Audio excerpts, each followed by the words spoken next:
قرآن مجید فرقان حمید اللہ رب العزت کا کلام ہے۔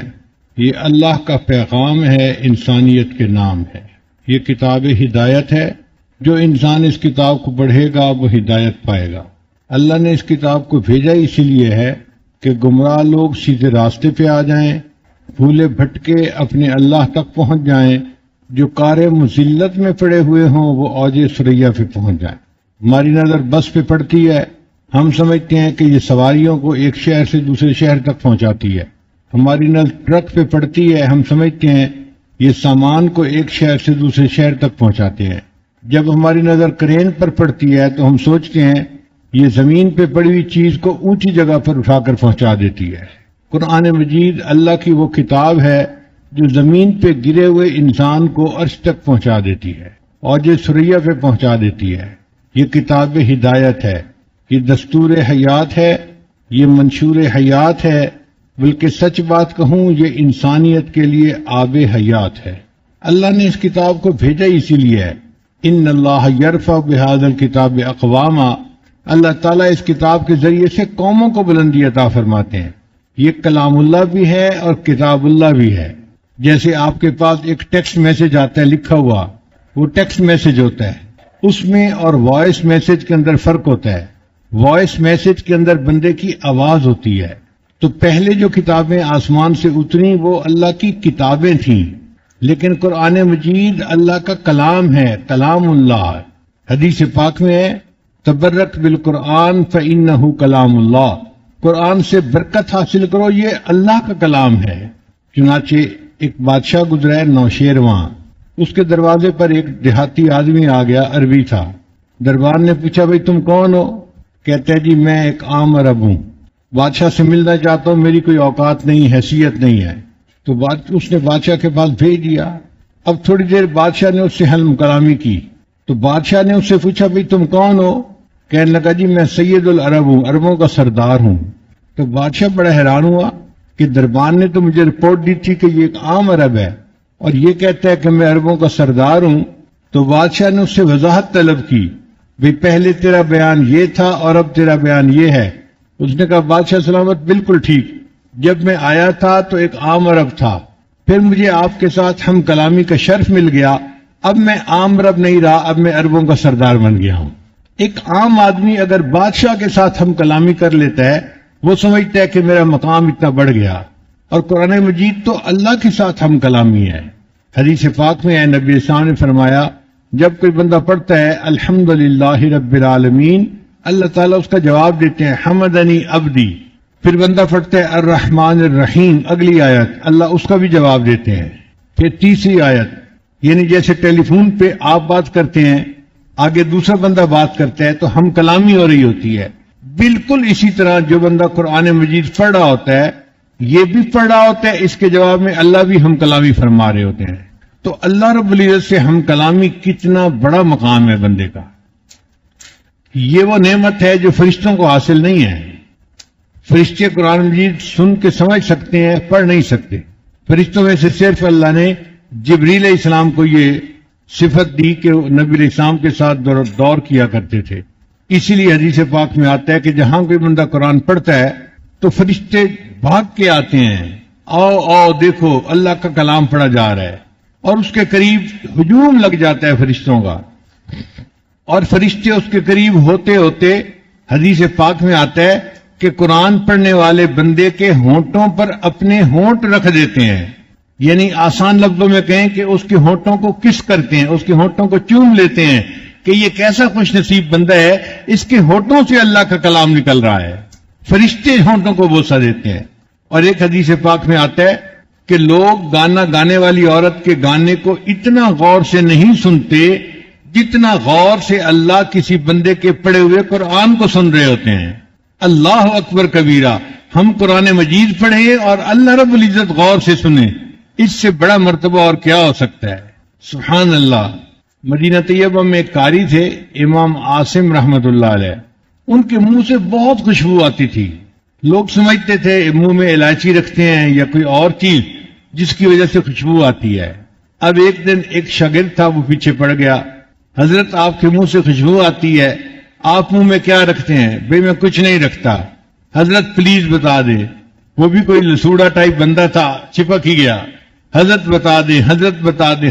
جب اس نے بہت تنگ کر دیا تو امام عاصم رحمۃ اللہ نے فرمایا کہ سنو، حقیقت یہ ہے کہ مجھے ایک رات خواب میں نبی علیہ السلام کی زیارت نصیب ہوئی۔ اللہ کے محبوب صلی اللہ علیہ وسلم نے فرمایا، عاصم تم میری مسجد میں اللہ کا قرآن پڑھاتے ہو، لاؤ میں تمہارے لبوں کو بوسہ دوں۔ جس رات سے نبی علیہ السلام نے میرے لبوں کو بوسہ دیا، اس وقت سے میرے منہ سے خوشبو آتی ہے، میں منہ میں کچھ نہیں ڈالتا، قدرتاً خوشبو آتی ہے۔ تو اللہ کے محبوب صلی اللہ علیہ وسلم ان لبوں کو بوسہ دیتے ہیں جو قرآن پڑھتے پڑھاتے ہیں۔ قرآن مجید کے کچھ ہمارے اوپر حقوق ہیں، ان میں پہلا حق ہے قرآن مجید کے اوپر ایمان لانا کہ یہ اللہ کا کلام ہے، اللہ کی کتاب ہے اور اللہ کی آخری کتاب ہے، اور یہ 30 پاروں پر مشتمل کتاب ہے۔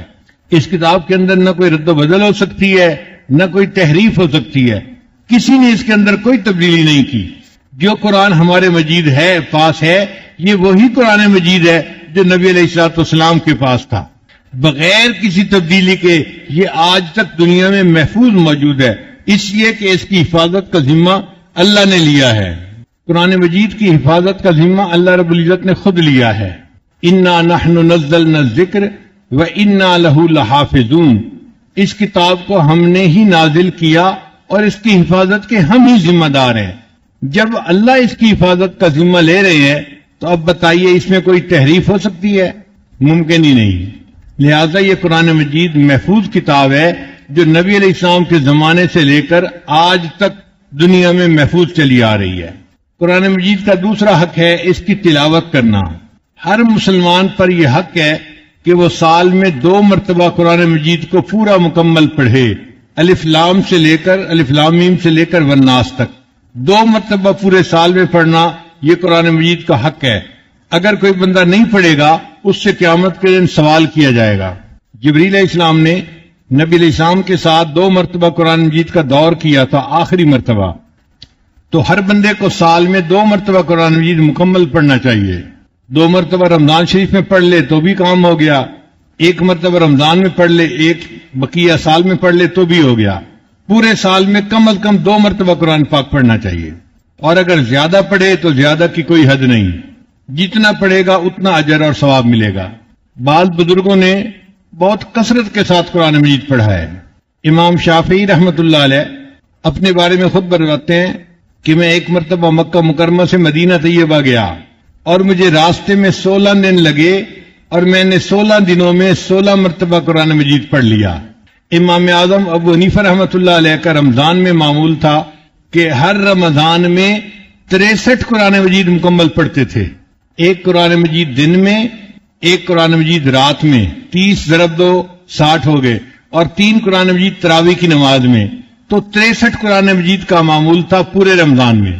الحمدللہ ہمارے اس مجمع میں کئی ایسے بھی علماء طلباء ہے جو اپنے حالات کا خط مجھے لکھتے ہیں، انہوں نے مجھے اس مرتبہ بھی لکھا ہمارا جی روزانہ 1 قرآن مجید پڑھنے کا معمول ہے، وہ زندہ موجود ہیں اس وقت، 1 قرآن مجید روز اس رمضان میں پڑھتے رہے، الحمدللہ ثم الحمدللہ۔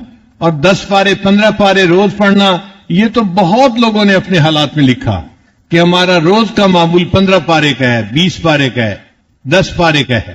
یہ خوش نصیبی ہے انسان جتنا قرآن مجید پڑھے۔ اور ایک بات ذہن میں رکھیے کہ جتنا دل صاف ہوگا اتنا قرآن مجید زیادہ پڑھنے کو دل کرے گا۔ جیسے اچھا کھانا ہوتا ہے نا، تو جو کھانے کے شوقین ہوتے ہیں ان کا جی نہیں بھرتا، اسی طرح قرآن مجید ایسی کتاب ہے اس کے پڑھنے سے پڑھنے والے کا دل نہیں بھرتا، اور دل چاہتا ہے پڑھوں اور پڑھوں۔ گرمی کے موسم میں آپ کو کوئی آئس کریم دے کھانے کے لیے تو آپ کیسے کھاتے ہیں؟ ہر لقمہ کھانے پہ مزہ آتا ہے۔ بالکل قرآن مجید کا یہی معاملہ ہے۔ اللہ والے جب قرآن مجید پڑھتے ہیں تو قرآن مجید کی ہر آیت کے پڑھنے پہ ان کو مزہ آتا ہے، لطف آتا ہے ان کو۔ ایک صحابی کے بارے میں واقعہ ہے کہ نبی علیہ الصلوۃ والسلام نے ان کے ذمہ لگایا کہ تم رات کو پہرا دینا، ایسا نہ ہو کہ دشمن آئے اور رات کو حملہ کر دے۔ وہ ایک چٹان کے اوپر کھڑے ہو گئے اور انہوں نے قرآن مجید پڑھنا شروع کر دیا۔ ادھر سے دشمن بھی آ گیا، دشمن نے ایک تیر مارا، وہ ان کو لگا، خون نکلا، اور وہ قرآن پڑھتے رہے۔ پھر دوسرا تیر مارا، پھر تیسرا تیر مارا، حتیٰ کہ انہیں یہ محسوس ہوا کہ میرے جسم سے اتنا خون نکل جائے گا کہ میں بے ہوش ہو کے گر جاؤں گا اور لوگوں کو میں جگا نہیں سکوں گا، بتا نہیں سکوں گا، تو میرے فرض منصب میں کوتاہی ہو جائے گی۔ تو انہوں نے فوراً نماز کا سلام پھیرا اور لوگوں کو جگایا کہ بھئی دشمن قریب ہے، اور کہنے لگے اللہ کی قسم اگر مجھے اپنے فرض منصب میں کوتاہی کا ڈر نہ ہوتا میں تیروں پہ تیر کھاتا رہتا، سورہ کہف کو مکمل پڑھے بغیر نماز ختم نہ کرتا۔ کتنا ان کو مزہ آتا ہوگا کہ تیروں پہ تیر لگتے رہیں، پرواہ نہیں، لیکن میں سورہ کہف کو مکمل پڑھنے کے بعد سلام پھیروں گا، اس سے پہلے نہیں پھیرنا۔ ایک حدیث مبارکہ میں آتا ہے کہ ایک صحابی تھے، ان کا گھر چھوٹا سا تھا، صحن میں چارپائی پر بچہ لیٹا ہوا تھا اور قریب گھوڑا بھی بندھا ہوا تھا، اور چارپائی کی سائیڈ پہ انہوں نے مصلی بچھایا ہوا تھا اور یہ تہجد پڑھ رہے تھے۔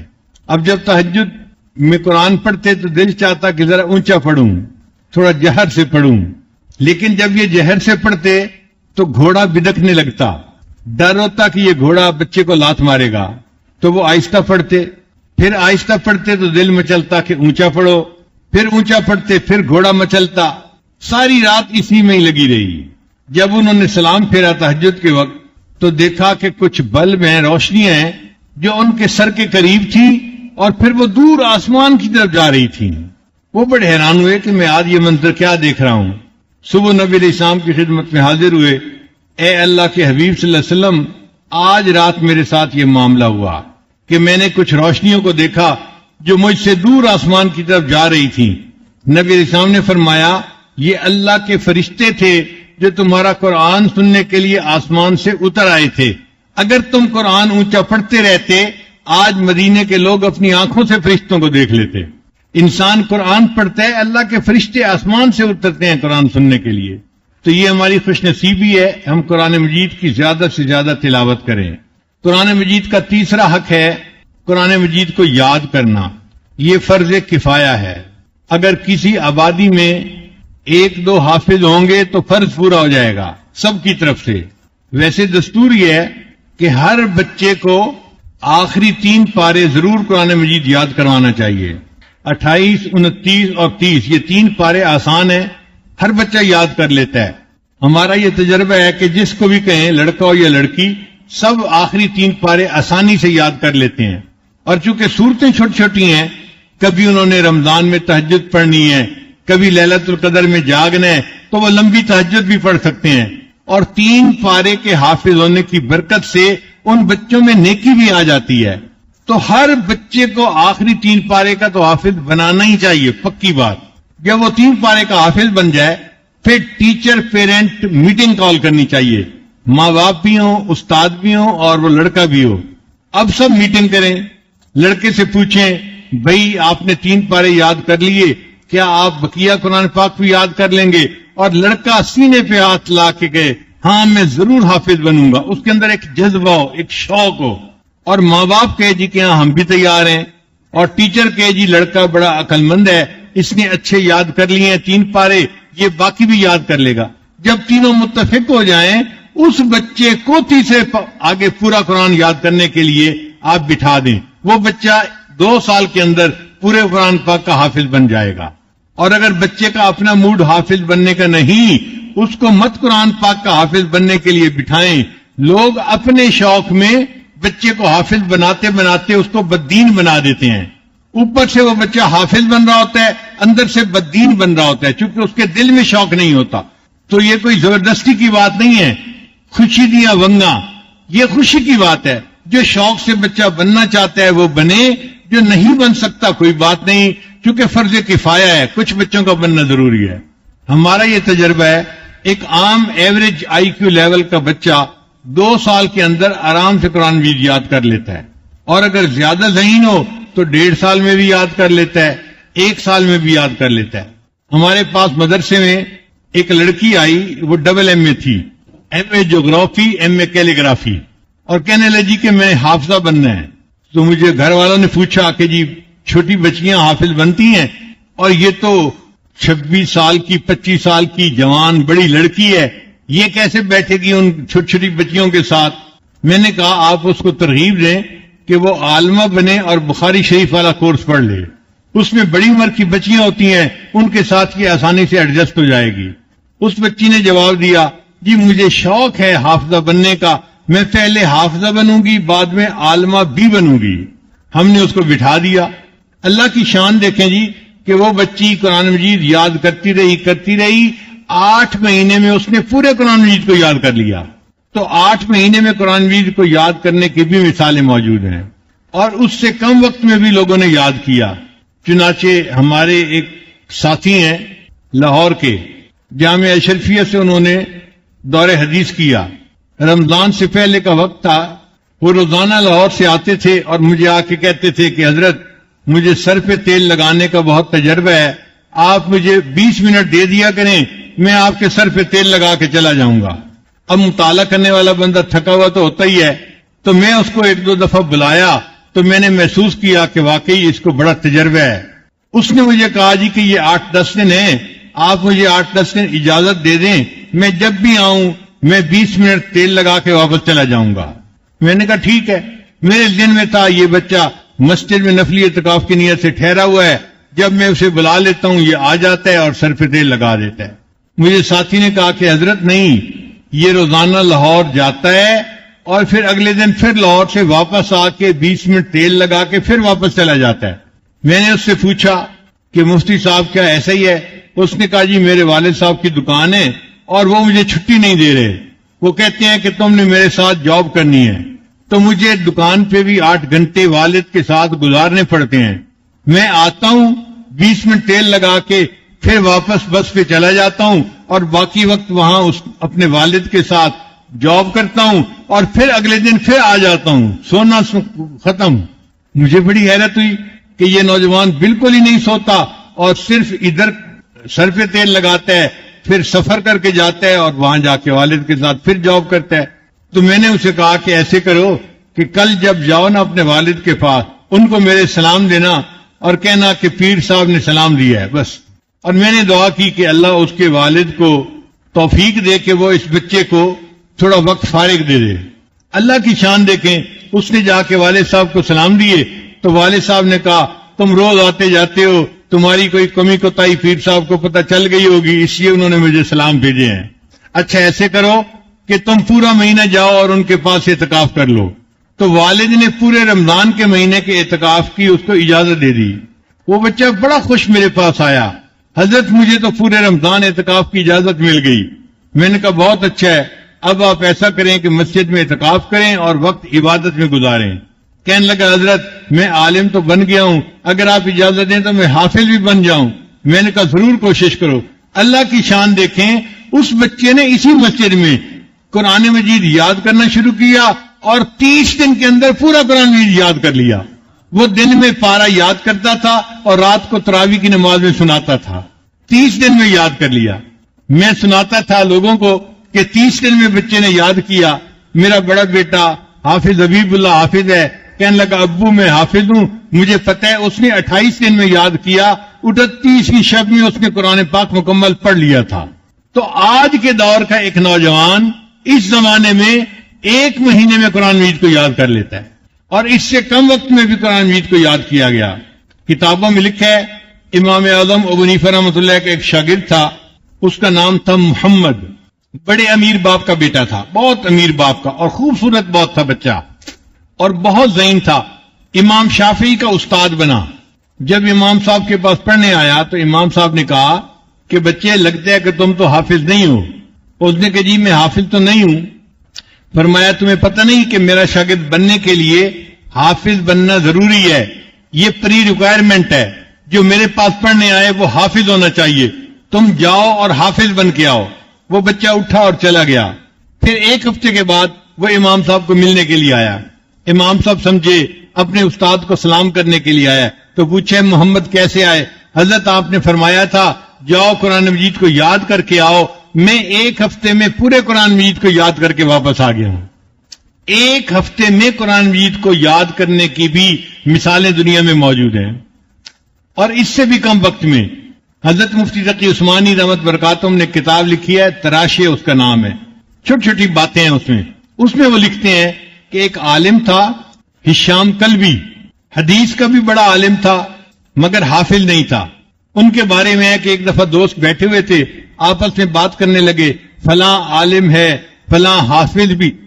جب میرا تذکرہ آیا لوگوں نے کہا عالم تو بڑا ہے, حافظ نہیں ہے. وہ کہتے ہیں کہ مجھے بڑا برا لگا کہ میں دنیا میں اتنا بڑا عالم اور حافظ نہیں ہوں. میں نے وہیں بیٹھے بیٹھے حفظ کی نیت کر لی اور 3 دن کے اندر میں نے پورے قرآن مجید کو یاد کر لیا.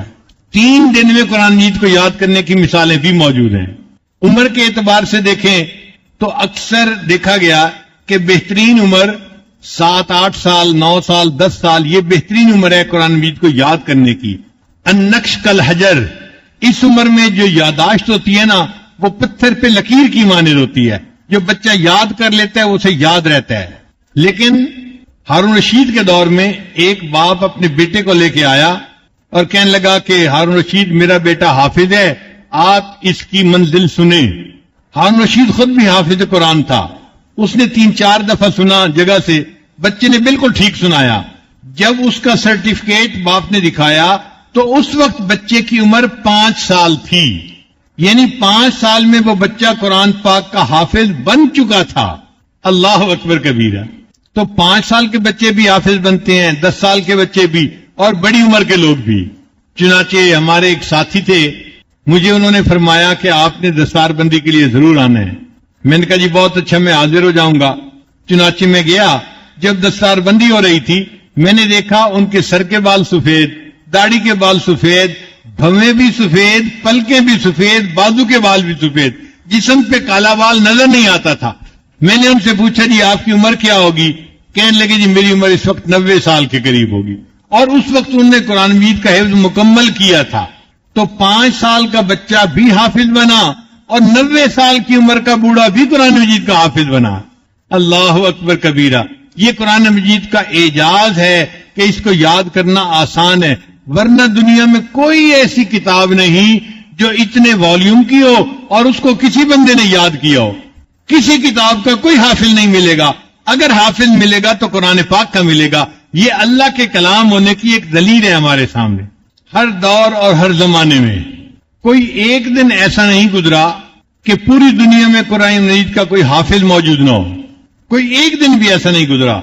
ہر دور اور ہر زمانے میں لاکھوں مرد اور لاکھوں عورتیں ایسی رہی ہیں امت میں جنہوں نے قرآن مجید کو یاد کیا اور قرآن مجید کو پڑھا. ہمارے بچوں کے ایک قاری صاحب تھے, میں نے ایک وقت ملتان میں ٹائم دیا.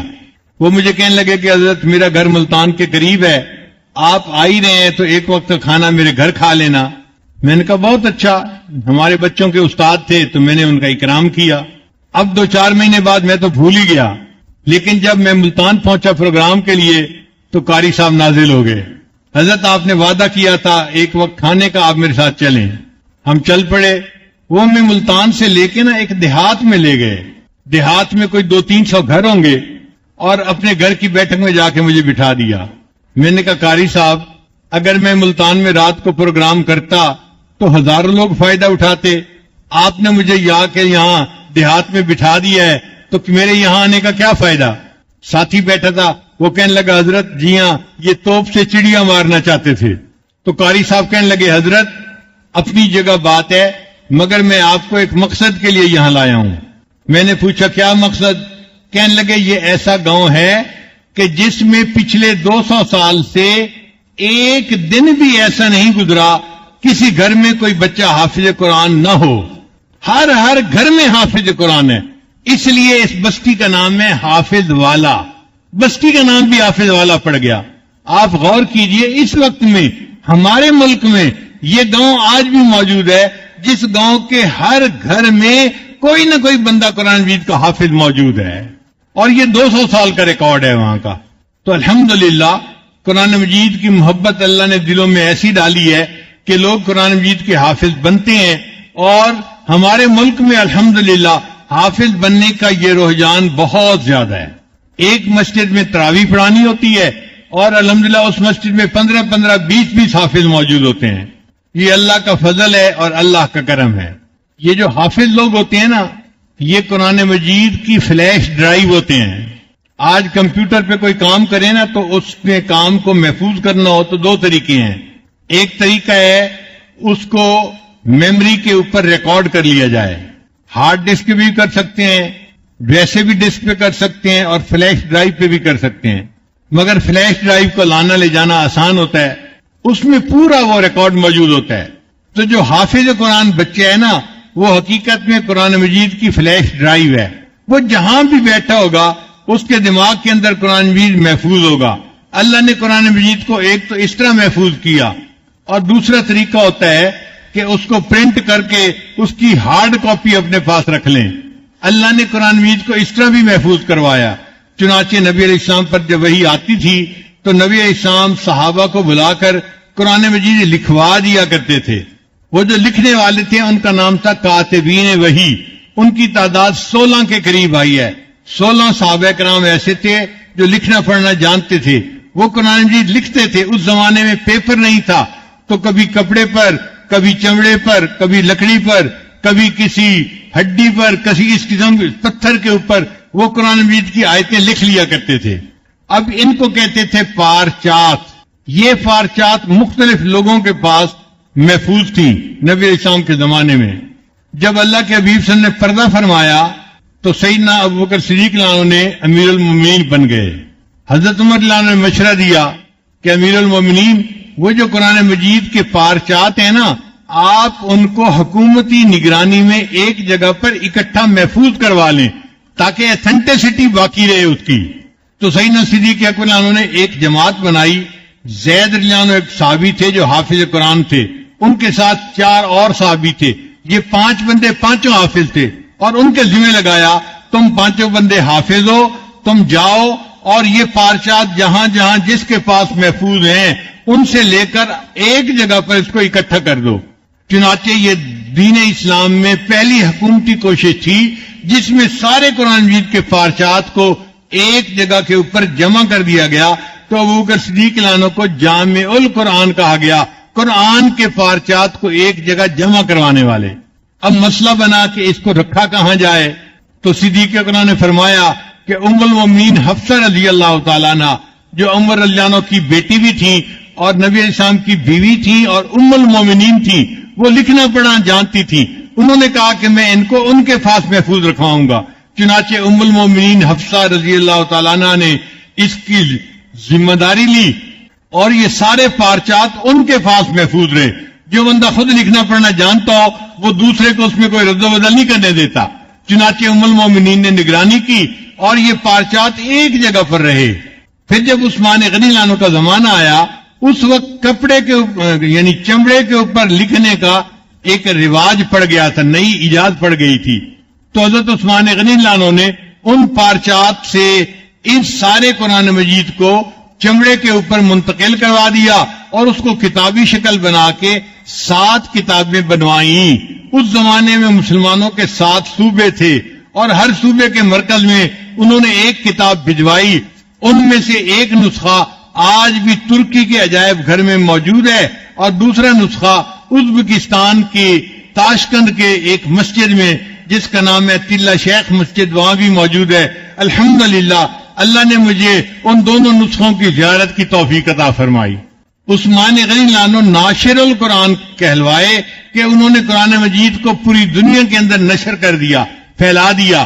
پھر یہ کتابی سلسلہ جو چلا تو لوگ اپنے ہاتھوں سے قرآن مجید لکھا کرتے تھے پہلے زمانے میں. حتیٰ کہ کوئی لڑکی جب پڑھ کے فارغ ہوتی تھی تو پھر وہ گھر میں انتظار میں ہوتی تھی کہ رشتہ آئے گا اور میری شادی ہو جائے گی. تو وہ جو انتظار کا زمانہ تھا اس میں وہ اپنے لیے روزانہ قرآن مجید لکھتی تھی بڑے خوبصورت طریقے سے. جب وہ قرآن مجید مکمل کر لیتی تھی تو ماں باپ اس کی سنہری جلد بنواتے تھے. بچی کی شادی ہوتی تھی اور جہیز میں سنہری جلد والا اس کو قرآن پاک دے دیا جاتا تھا. ہر بچی اپنے گھر کے لیے خود قرآن پاک لکھتی تھی. اس طرح مسلمانوں کے گھروں میں ہاتھ سے لکھے ہوئے قرآن پاک موجود رہتے تھے. پھر سب سے پہلے رشیا کا ایک عالم تھا, اس کا نام تھا حمزہ بے رحمت اللہ علیہ. کازان ایک شہر ہے رشیا کا, اس کے وہ عالم تھے. انہوں نے سب سے پہلے پرنٹنگ پریس کے اوپر قرآن مجید کو چھاپا سینٹ پیٹر برگ میں. پھر اس کے بعد یہ قرآن مجید ایران میں پرنٹنگ پریس کے اوپر چھپا. پھر اس کے بعد ہیمبرگ جرمنی میں چھپا, اور پھر تو یہ پوری دنیا میں ہی چھپنے لگ گیا. آج الحمدللہ ہزاروں کی تعداد میں یا شاید لاکھوں کی تعداد میں پرنٹنگ پریس دنیا میں موجود ہیں جو قرآن مجید کو چھاپ رہے ہیں، اور ہر گھروں کے اندر خوبصورت لکھا ہوا چھپا ہوا قرآن مجید آج موجود ہے. تو قرآن مجید فلیش ڈرائیو کی شکل میں حافظوں کے عقل میں بھی موجود ہے اور کاغذ کے اوپر بھی موجود ہے. دونوں طرح سے اللہ نے قرآن مجید کو محفوظ کروایا. ہم یقین سے کہہ سکتے ہیں کہ اللہ کی یہ کتاب ہمارے پاس محفوظ ہے. جرمنی کی ایک یونیورسٹی ہے، اس کا نام ہے میوخ یونیورسٹی. اس میوخ یونیورسٹی میں ان کا ایک ڈپارٹمنٹ ہے، جیسے ہمارے ہاں اسلامک اسٹڈیز کا ڈپارٹمنٹ ہوتا ہے نا، تو ان کا ایک ڈپارٹمنٹ تھا یونیورسٹی کا. اس نے کئی ملین ڈالر کا ایک منصوبہ بنایا کہ مسلمان کہتے ہیں کہ قرآن پاک محفوظ ہے، ہم تجربہ تو کریں محفوظ بھی ہے یا نہیں ہے. تو انہوں نے کئی ملین ڈالر اس کے لیے مخصوص کیے اور اس کے لیے 100-200 بندے انہوں نے اپوائنٹ کیے. انہوں نے سوچا کہ ہم کیسے ویریفائی کریں. ان کا دیکھو یہ قرآن مجید ایک جگہ نہیں چھپتا، ہزاروں جگہ چھپتا ہے. ہم ایسے کرتے ہیں مختلف ملکوں کے مختلف شہروں میں دیہاتوں میں جہاں جہاں قرآن مجید چھپتا ہے اس کو ہم ایک جگہ پر اکٹھا کرتے ہیں. تو انہوں نے 40,000 قرآن مجید کے نسخے خرید کر ایک جگہ پر اکٹھے کیے. ان کا خیال یہ تھا یہ 40,000 جگہوں پر چھپے ہوئے مختلف قرآن ہیں، کہیں نہ کہیں تو زیر زبر کا فرق نکل آئے گا، کوئی نقطے کا فرق نکل آئے گا. لیکن جب انہوں نے 40,000 قرآن مجید کو ایک ایک حرف دیکھ کر آزمایا اور پڑھا تو انہوں نے اس بات کو ویریفائی کیا کہ 40,000 نسخوں میں ایک نقطے کا بھی کہیں فرق نہیں تھا. اللہ فرماتے ہیں ہم نے قرآن مجید کو نازل کیا اور اس کتاب کی حفاظت کے ہم ہی ذمہ دار ہیں. دیکھا اللہ نے اپنی کتاب کی ذمہ داری کیسے نبھائی. آج بھی قرآن مجید محفوظ ہے. 1993 کی بات ہے. اس زمانے میں کچھ وقت کے لیے امریکہ میں مقیم تھا ایک جگہ پر. میرے پاس 2 عالم آئے اور مجھے کہنے لگے کہ حضرت آپ کے ذمہ ایک کام لگانا ہے. میں نے پوچھا کیا؟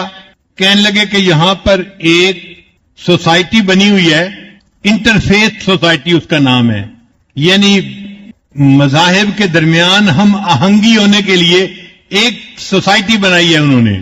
ہمارے ہاں تو آج یہ باتیں شروع ہو رہی ہیں نا انٹرفیتھ کی، یہ امریکہ میں 1993 میں شروع ہو گئی تھی. تو وہاں آپ کو لے کے جانا ہے. میں نے کہا کیوں؟ کہنے لگے جی کہ وہاں ہر مذہب کے لوگ ہیں، ہندو بھی ہیں، سکھ بھی ہیں، عیسائی بھی ہیں، یہودی بھی ہیں، اور ہر مذہب کے بندے کو اپنے مذہب کا دفاع کرنا ہوتا ہے. ہم نے پہلے ایک مسلمان عالم کو بھیجا تھا، تو جو وہاں یہودی عیسائی تھے نا وہ بڑے چالاک لوگ تھے. وہ اس سے روحانیت کی باتیں پوچھتے تھے، اسلام میں روحانیت کے بارے میں. اب وہ عالم تھا، اس کو تو روحانیت کا پتہ نہیں تھا، تو اس کو وہ پھنسا لیتے تھے اور شرمندہ کرتے تھے. تو عالم نے کہہ دیا جی کہ میں نے وہاں نہیں جانا. پھر ہم نے ایک PhD ڈاکٹر تھا، اس کو بھیجنا شروع کیا.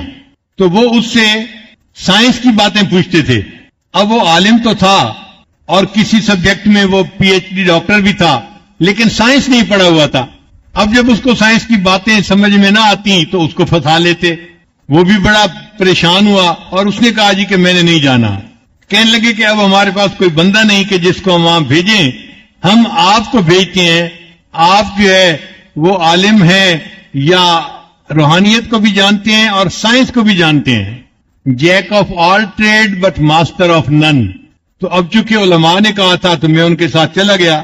میں نے وہاں دیکھا واقعی یہودی بھی تھے، عیسائی بھی تھے، ان کے جو علماء تھے سب وہاں موجود تھے، اور ان سب نے جیسے ایکا کیا ہوا تھا مسلمانوں کے خلاف. ان اناؤنسڈ ایکا تھا، آپس میں وہ اکٹھے ہو جاتے تھے اور مل کے مسلمان عالم کو پریشان کرتے تھے. خیر میں نے وہاں جا کے ان کو اپنا تعارف کروایا. میں نے کہا کہ میں عالم نہیں، میں طالب علم ہوں. آپ کوئی کوشچن مجھ سے پوچھیں گے تو میں اس کا جواب دوں گا، اور اگر مجھے نہیں آتا ہوگا تو میں ٹیلی فون پہ اپنے استادوں سے پوچھ کے آپ کو بتا دوں گا. اس میں کیا حرج ہے؟ آج نہیں بتاؤں گا تو کل بتا دوں گا پوچھ کے، لیکن میں آپ کو ہر کوشچن کا آنسر دوں گا ضرور. اور میں طالب علم ہوں، عالم کا دعویٰ نہیں کرتا. وہ خوش ہو گئے کہ چلو ایک اور جو ہے وہ ہمیں شکار مل گیا. اب میں نے وہاں جانا شروع کر دیا. الحمدللہ چونکہ میں انگلش میں ان سے بات کرتا تھا اور فلوئنٹ انگلش بول لیتا تھا تو وہ حیران بھی بڑے ہوتے تھے کہ یہ پاکستان کا جو ہے نا بندہ ہے، لڑکا ہے، اور ہمارے ساتھ انگلش میں باقاعدہ بات کر رہا ہوتا ہے۔ الحمدللہ میں وہاں کئی مہینے جاتا رہا، اب مجھے سمجھ لگ گئی ان کی کہ ان کی حرکتیں کیسی ہیں، یہ کیسے ایکا کرتے ہیں اور پھنساتے ہیں۔ اب انہوں نے اگلی بات کرنی ہوتی تھی، مجھے پہلے ہی پتہ چل جاتا تھا کہ اب یہ مل کر یہ بات کریں گے۔ بندہ سمجھ جاتا ہے نا معاملے کو، میں ان کی اس میٹنگ کو سمجھ گیا تھا۔ لو جی، ایک دن میٹنگ ختم ہوئی تو جو سیکرٹری تھا نا، اس نے کہا کہ جی اگلی میٹنگ کا ایجنڈا بتائیں ہمیں۔ جب اس نے کہا نا اگلی میٹنگ کا ایجنڈا بتائیں تو قدرتی بات ہے میں نے کہا کہ بھئی اگلی میٹنگ میں ہر دین والا بندہ اپنے دین میں جو اللہ نے کلام بھیجا ہے نا وہ ہمیں پڑھ کے سنائے، ہم ہر دین کا جو اللہ کا کلام ہے وہ سنیں گے۔ اس سیکرٹری کو یہ بات بڑی اچھی لگی، اس نے فوراً ایجنڈے پہ لکھ دیا کہ اگلی میٹنگ میں ہر دین والا اپنے دین میں جو کتاب ہے ان کی اس کو پڑھ کے سنائے گا۔ خیر جی، اگلی دفعہ جب میٹنگ ہوئی تو اس نے میٹنگ اوپن کی تو اس نے میرا نام لیا، مسٹر احمد آپ نے یہ تجویز دی تھی، اب آپ ہی پڑھ کے سنائیں قرآن۔ میں نے ان کے سامنے سورہ فاتحہ کی تلاوت کی اور اس کا ترجمہ انگلش میں ان کو بتا دیا۔ پھر میرے بعد ایک عیسائی بیٹھا ہوا تھا، پادری، اس کی باری تھی۔ جب اس نے پڑھنا تھا تو اس نے اپنی بائبل نکالی اور انگریزی میں پڑھنی شروع کر دی، پہاڑی کا واز جس کو کہتے ہیں۔ میں نے سیکرٹری کو کہا کہ جی ہماری میٹنگ تو یہ تھی کہ جو ورڈ آف گاڈ ہے، اللہ نے کلام بھیجا ہے، وہ پڑھ کے سنائے گا، اور یہ تو انگلش پڑھ رہے ہیں، تو کیا انجیل اللہ نے انگلش میں بھیجی تھی؟ اب وہ پھنس گیا، چپ۔ 2-3 منٹ بالکل سناٹا رہا۔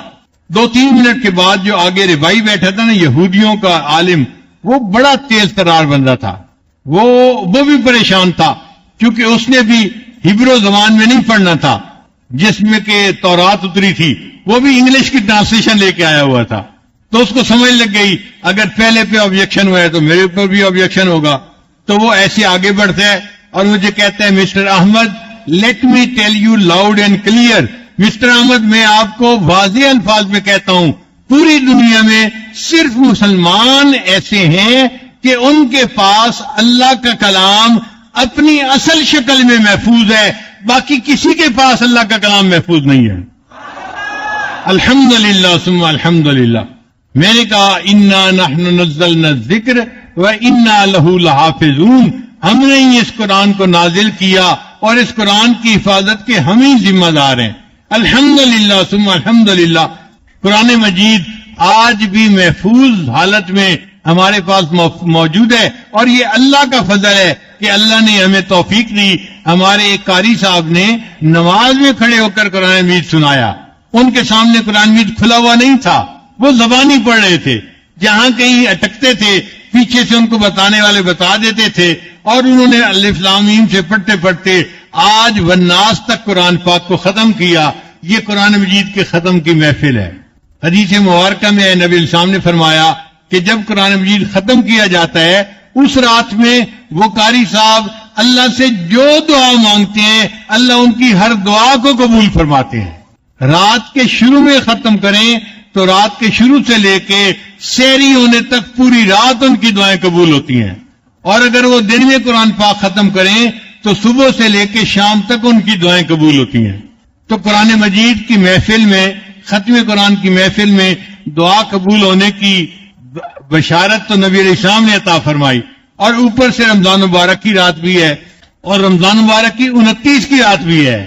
حدیث مبارکہ میں آتا ہے کہ رمضان مبارک کی جو 29 رات ہے اس کو اللہ تعالیٰ اتنے لوگ جہنم سے بری کرتے ہیں کہ پہلی رمضان سے لے کے 29 تک جتنے ٹوٹل لوگ بری ہوئے تھے ان سب کا مجموعہ جمع سم ٹوٹل اللہ آخری رات میں اتنے بندے اور بری فرما دیتے ہیں۔ یعنی اگر ہر رات میں فرض کرو، میں مثال دے رہا ہوں، 1 کروڑ بندے بری ہوتے تھے تو 28 کروڑ کل تک بری ہو چکے، تو آج ایک رات میں اللہ 29 کروڑ اور بندوں کو بھی مغفرت فرما دیں گے۔ تو یہ بخشش کی رات ہے۔ آج کی رات اللہ سے مانگیے اور اپنے گناہوں کی بخشش مانگیے، اپنے لیے، اپنے گھر والوں کے لیے، مسلمان بھائیوں کے لیے، امت کے لیے، اپنے ملک کے لیے مانگنے کی رات ہے۔ اور اعتکاف والے لوگ موجود ہیں ماشاءاللہ، یہاں 1-2 بھی نہیں، 2-4 100 بھی نہیں، ہمارے اندازے میں تقریباً کوئی 3000 کے قریب لوگ ہیں جو نفلی اور سنت اعتکاف میں یہاں بیٹھے. قرآن مجید فرقان حمید اللہ رب العزت کا کلام، اللہ رب العزت کا پیغام انسانیت کے نام، یہ کتاب ہدایت ہے. اللہ رب العزت نے اسے اس لیے اتارا کہ انسان اس کو پڑھیں اور سیدھے راستے کی رہنمائی حاصل کریں. تو قرآن مجید سیدھا راستہ دکھانے والی کتاب، بھولے بھٹکوں کو منزل تک پہنچانے والی کتاب، کار مذلت میں پڑے ہوئوں کو اوج ثریا پہ پہنچانے والی کتاب، اللہ سے بچھڑے ہوئوں کو اللہ سے ملانے والی کتاب ہے. اس کتاب کا دیکھنا بھی عبادت، پڑھنا بھی عبادت، پڑھانا بھی عبادت، سمجھنا بھی عبادت، سمجھانا بھی عبادت، سننا بھی عبادت اور سنانا بھی عبادت، اور اس کتاب پر عمل کرنا سب سے بڑی عبادت ہے. یہ انسانیت کے لیے دستور حیات ہے، یہ انسانیت کے لیے منشور حیات ہے، یہ انسانیت کے لیے ضابطۂ حیات ہے، بلکہ پوری انسانیت کے لیے آب حیات ہے. آپ نے لوہے کا مقناطیس دیکھا ہوگا، جہاں مقناطیس ہو وہ لوہے کو اپنی طرف کھینچتا ہے. قرآن مجید فرقان حمید اللہ رب العزت کی رحمتوں کو کھینچنے والا مقناطیس ہے. جہاں قرآن پڑھا جاتا ہے اللہ تعالیٰ فرماتے ہیں وَإِذَا قُرِئَ الْقُرْآنُ فَاسْتَمِعُوا لَهُ وَأَنصِتُوا لَعَلَّكُمْ تُرْحَمُونَ. قرآن پڑھا جائے تم خاموش رہو، توجہ سے بات کو سنو تاکہ تم پر رحمت برسائی جائے. تو رحمت چھم چھم برستی ہے. اس کتاب کو سمجھنا ہماری ذمہ داری ہے. اللہ تعالیٰ فرماتے ہیں وَلَقَدْ يَسَّرْنَا الْقُرْآنَ لِلذِّكْرِ فَهَلْ مِن مُدَّكِرٍ. ہم نے اس قرآن مجید کو سمجھنے کے لیے آسان کر دیا، ہے کوئی سمجھنے والا؟ تو گویا we are duty bound to understand the meanings of this book. یہ عجیب بات ہے کہ جس بیک گراؤنڈ کا بندہ قرآن مجید کو سمجھنے کی کوشش کرے گا اس کو اپنے فیلڈ کی کئی چیزیں اس میں نظر آئیں گی. مثلا ڈاکٹر اگر پڑھے گا تو اس کو ایسی باتیں نظر آئیں گی جو ڈاکٹری کی لائن کی ہوں گی، اور وہ حیران ہوگا کہ 1400 سال پہلے یہ باتیں قرآن مجید میں کیسے درج کر دی. اگر انجینئرنگ بیک گراؤنڈ کا بندہ ہے تو اس کو انجینئرنگ کی باتیں نظر آئیں گی. اگر وہ زبان دانی کا ماہر ہے تو اسے اس میں عربی زبان اور عربی ادب نظر آئے گا. چنانچہ ایک فرانسیسی سیلر تھا جو کیپٹن تھا جہاز کے اوپر، اس نے تقریباً زندگی کے 50 سال سمندر میں گزار دیے. اس کو عشق تھا سمندر میں سفر کرنے سے. جب ریٹائر ہوا تو اس کا ایک عربی دوست تھا، اس نے اسے قرآن مجید جو انگلش ٹرانسلیشن ہوتی ہے وہ دے دیا، وہ اسے پڑھنا. اس نے اس کو پڑھا تو وہ کلمہ پڑھ کے مسلمان ہو گیا. تو لوگوں نے پوچھا کہ بھائی تم نے کیوں اسلام قبول کیا؟ تو وہ کہنے لگا کہ میں قرآن مجید کی ایک آیت پڑھ رہا تھا جس میں سمندر کے اندر کیا ہوتا ہے اس بارے میں کچھ انفارمیشن دی گئی تھی. اللہ تعالیٰ ایک جگہ فرماتے ہیں کہ ان کافروں کے دلوں میں اتنی ظلمت ہے، اتنا اندھیرا ہے کہ جیسے اندھیرا ہوتا ہے سمندر میں جب آسمان پر بادل ہو اور جب ہائی ٹائیڈ کا وقت ہو. سمندر میں جب پہلی کا چاند ہوتا ہے تو کام اینڈ کوائٹ ہوتا ہے، اور جب 14ویں کا چاند ہوتا ہے تو اس کی گریویٹیشنل فورس کی وجہ سے 10-15 فٹ اونچی ویوز جو ہے وہ رائز کرتی ہیں، اس کو ہائی ٹائیڈ کہتے ہیں. تو اس نے کہا کہ میں نے اس کو کئی دفعہ ایکسپیرینس کیا کہ ادھر ہائی ٹائیڈ کا ٹائم ہو اور آسمان کلاؤڈی ہو تو سمندر کے اندر ویزیبلٹی زیرو ہو جاتی ہے. آپ تھوڑا سا پانی کے نیچے جائیں you will not be able to even look at your own hand. اتنی ویزیبلٹی ختم ہو جاتی ہے. تو قرآن مجید نے اس کیفیت کو کہا کہ جیسے سمندر میں اندھیرا ان حالات میں ہوتا ہے، کافروں کے دل میں اندھیرا بھی ایسا ہوتا ہے۔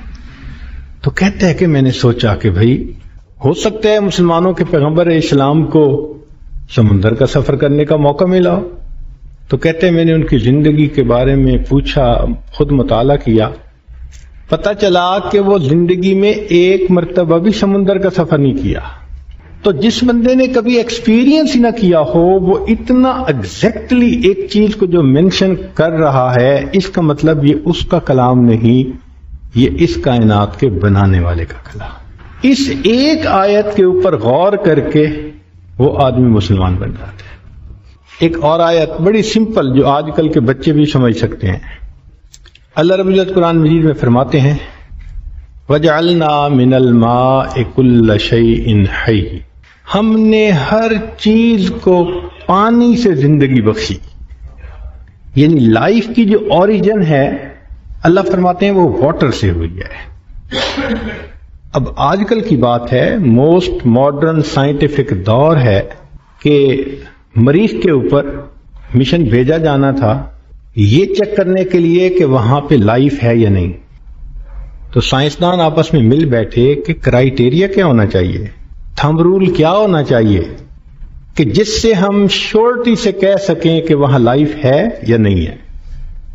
کوئی تو لٹمس ٹیسٹ ہونا چاہیے نا اس کا، کہ ہم کنفرمیشن کے ساتھ کہہ سکیں جی وہاں لائف ہے یا نہیں۔ بہت سارے پوائنٹ انہوں نے سوچے، ایک پوائنٹ سامنے لاتے کوئی چیز اس کے خلاف آ جاتی، دوسرا لاتے اس کے خلاف آ جاتی، بالآخر سائنسدان اس بات پر متفق ہوئے کہ اگر مریخ کے اوپر پانی موجود ہے، واٹر مالیکیول موجود ہے، تو یہ گارنٹیڈ بات ہے کہ وہاں لائف موجود ہوگی۔ 1400 سال پہلے جب سائنس کا تصور نہیں تھا، اس وقت قرآن مجید نے کھول کے کہہ دیا وَجَعَلْنَا مِنَ الْمَاءِ كُلَّ شَيْءٍ حَيٍّ، ہر چیز کو ہم نے پانی سے زندگی بخشی۔ یہ تو ممکن ہے کہ آکسیجن کے بغیر بھی کوئی چیز زندہ رہے۔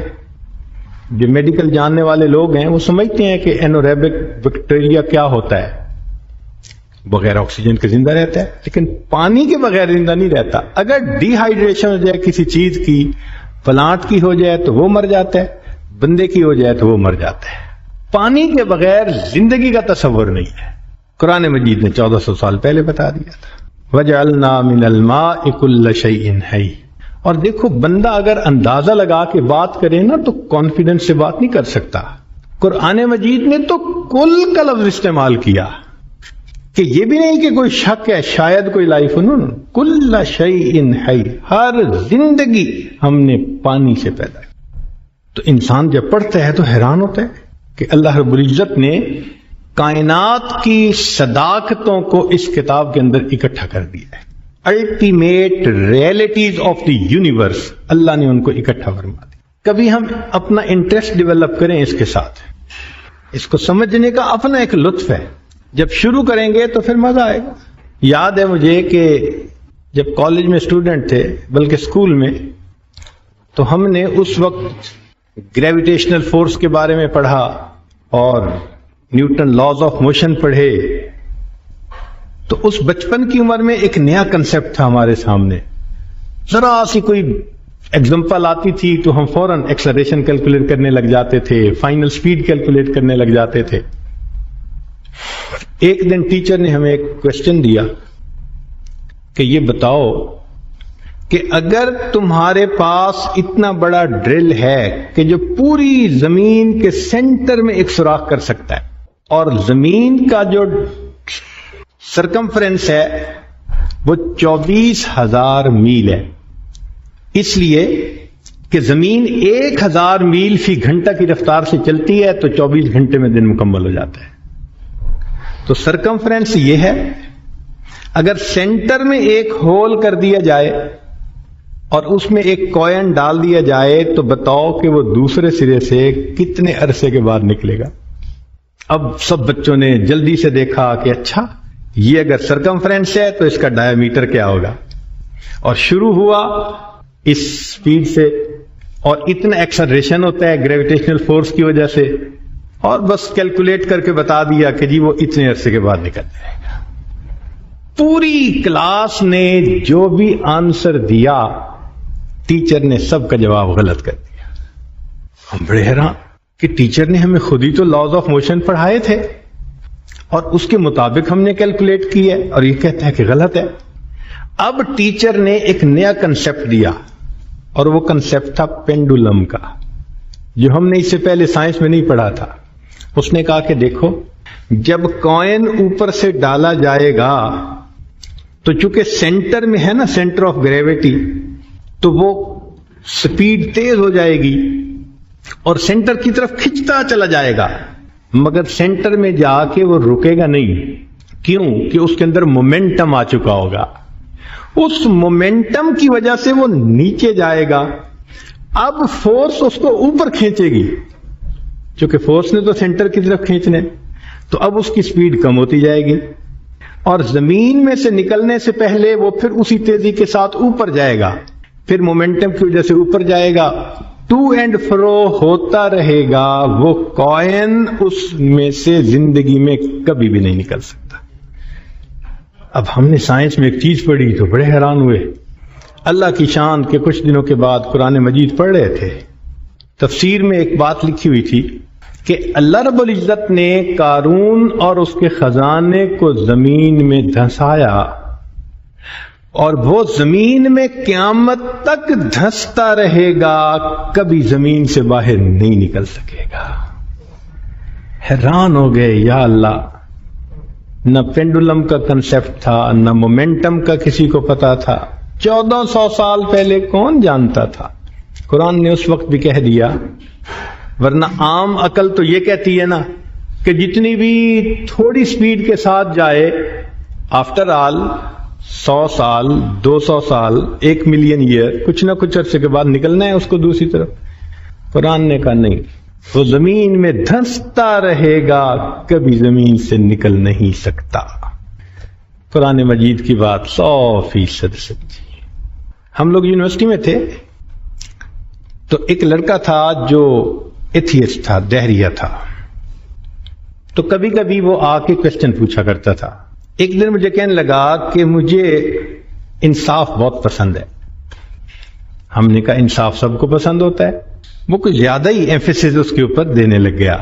میں سمجھ گیا کہ کوئی کاروائی ڈال رہا ہے۔ میں نے کہا ٹو دی پوائنٹ بات کرو جو کہنا چاہتے ہو۔ کہنے لگا اسلام میں انصاف نہیں ہے۔ بھئی کیوں نہیں ہے؟ کہتے ہیں دیکھو نا جی، ایک بندہ مسلمان ہے اور وہ نیکی کر لیتا ہے تو اس کو تو ملے گا قیامت کے دن اجر، اور ایک کافر ہے وہی نیکی وہ کرتا ہے، کہتے ہیں جی اجر ہی نہیں ملے گا۔ بھئی دونوں بندے ہیں، دونوں انسان ہیں، انصاف ہونا چاہیے نا۔ اس نے یہ کوسچن ریز کیا کہ یہ جو اسلام کا کنسپٹ ہے نا کہ مسلمانوں کو اجر ملے گا قیامت کے دن اور کافروں کو قیامت کے دن کوئی اجر نہیں ملے گا، یہ مجھے فطرت کے اصولوں کے خلاف نظر آتا ہے۔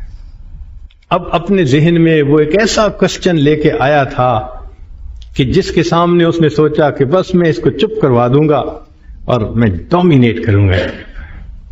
میں نے اس سے پوچھا کہ اچھا تم تو ایتھیسٹ ہو، فطرت کو بہت مانتے ہو؟ کہنے لگا ہاں۔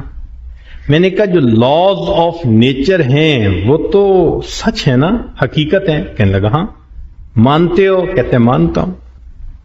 میں نے پھر اس سے پوچھا کہ مانتے ہو؟ کہتا ہوں مانتا ہوں۔ تو میں نے کہا کہ اچھا یہ بتاؤ کہ سائنس میں وزن کا فارمولا کیا ہے؟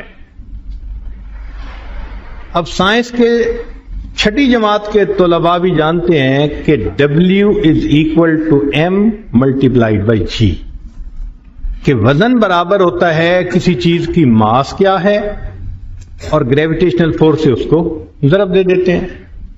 اس کا مطلب یہ ہوا کہ اگر میرا وزن بالفرض زمین کے اوپر ہے 100 kg، تو کوئی بندہ مجھے چاند پہ لے کے چلا جائے تو میرا وزن وہاں پر ہوگا تقریباً 60 kg۔ کیوں؟ کہ چاند کی گریویٹیشنل فورس تھوڑی ہے بنسبت زمین کے۔ کوئی بندہ مجھے مریخ پہ لے کر چلا جائے تو میرا ہی وزن وہاں پر ہوگا مے بی 400 kg، چونکہ مریخ کی گریویٹیشنل فورس کئی گنا زیادہ ہے زمین سے. اور کوئی بندہ مجھے اسپیس میں لے کے چلا جائے میرا وزن ہوگا 0 kg. کیوں؟ گریویٹیشنل فورس ہی نہیں ہے. اب سیم پرسن ہے، زمین پہ وزن 100 kg، چاند پہ وزن فرض کرو 60 kg، مریخ پہ وزن 400 kg، اور خلا میں اس کا وزن 0 kg. میں نے پوچھا یہ فرق کیوں ہے؟ کہنے لگا جی خلا میں چونکہ گریویٹیشنل فورس نہیں نہ ہوتی. میں نے کہا بالکل یہی اصول اللہ نے بھی بتلا دیا. بندو تم جو نیک اعمال کرتے ہو اس کی ایک ماس ہوتی ہے، مگر تمہارے دل میں جو اللہ کی محبت ہے وہ بھی تو ایک گریویٹیشنل فورس ہے نا.